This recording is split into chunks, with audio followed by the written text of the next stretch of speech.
নমস্কাৰ, মই পংকজ প্ৰীতম আৰু আজি মই আহি উপস্থিত হৈছোঁ চৰাইদেউ জিলাৰ পাঠাকো অঞ্চলৰ এটা বিশেষ পৰিয়ালত।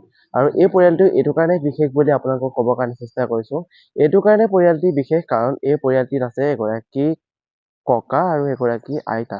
আৰু পৰিয়ালটি অসহায় হয় আৰু তেখেতলোকে আজিলৈকে কোনো ধৰণৰ চৰকাৰী সাহায্য বা সা-সুবিধা পোৱা নাই আমি ইতিমধ্যে জানিব পাৰিছোঁ। আৰু এই পৰিয়ালটিক দেখাবৰ কাৰণে চেষ্টা কৰিছোঁ তেখেতলোকৰ ঘৰখন তেখেতলোকে কি ধৰণে জীৱন যাপন কৰিছে। আহক মোৰ সৈতে এই পৰিয়ালটিৰ মাজলৈ।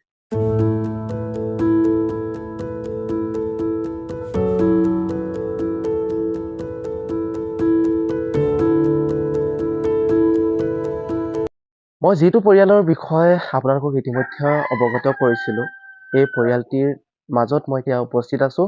আৰু এই পৰিয়ালটিৰ কেনেধৰণে জীৱন যাপন কৰিছে, এই পৰিয়ালটিৰ দুয়োগৰাকী ব্যক্তিয়ে কি ধৰণে জীৱন যাপন কৰিছে, এই সকলোবিলাক আপোনালোকক দেখাবৰ কাৰণে প্ৰয়াস কৰিম। প্ৰথমতে আমি দেখাই ল'বৰ কাৰণে চেষ্টা কৰিছোঁ এই ঘৰখন।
পৰিয়ালটিৰ মুৰব্বীৰ পৰা ইতিমধ্যে মই গম পাইছোঁ যে পৰিয়ালটি কিদৰে চলে বা কিদৰে তেখেতলোকে জীৱন যাপন কৰে।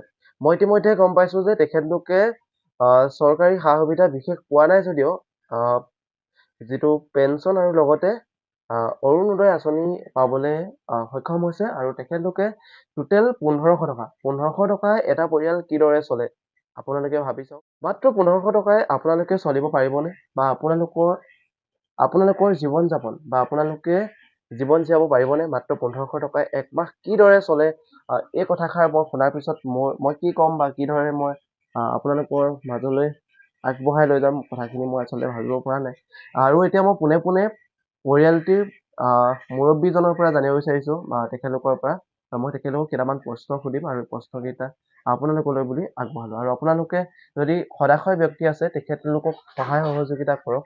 আৰু বিশেষকৈ মই স্পেচিয়েলি মোৰ ফালৰ পৰা এই ভিডিঅ'টি ডেডিকেট কৰিছোঁ সময় গগৈ দাদালৈ।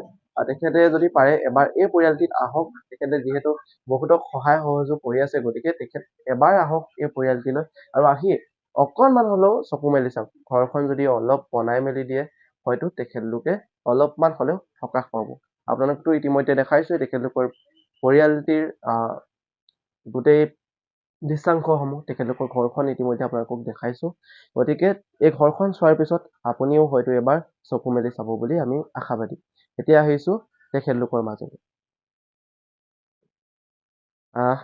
প্ৰথমতে মই ককাৰ পৰা জানিব বিচাৰিম যে আপুনি চৰকাৰী সা-সুবিধা এতিয়ালৈকে কি কি লাভ কৰিছে বা আপোনালোকে চৰকাৰী সা-সুবিধা কি কি পাইছে?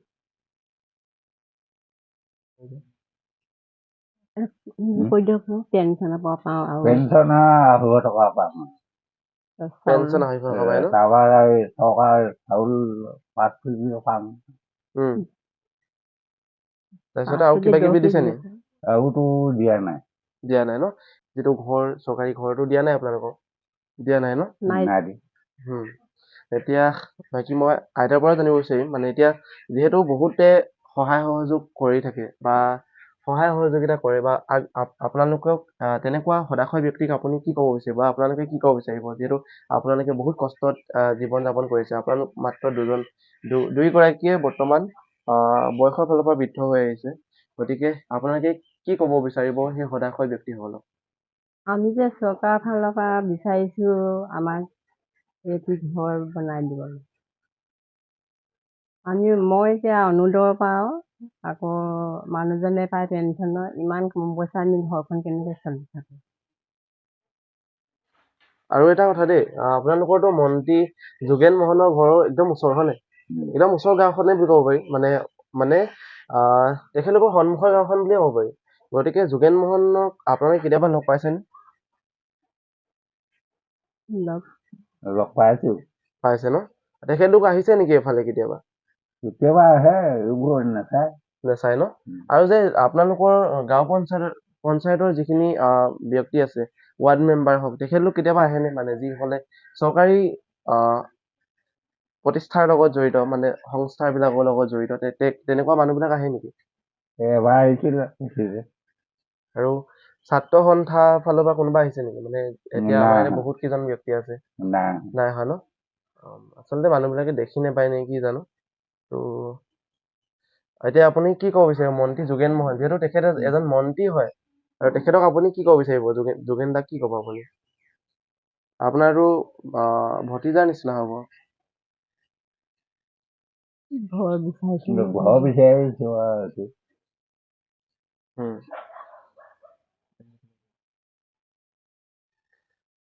কি ক'ম ভাষা নাই আচলতে তেখেতলোকেও আচলতে কি ক'ব তেখেতলোকেও ভাবি পোৱা নাই আচলতে ভাষা হেৰাই যায় মুখৰ কথা কেনেকে কি ক'ব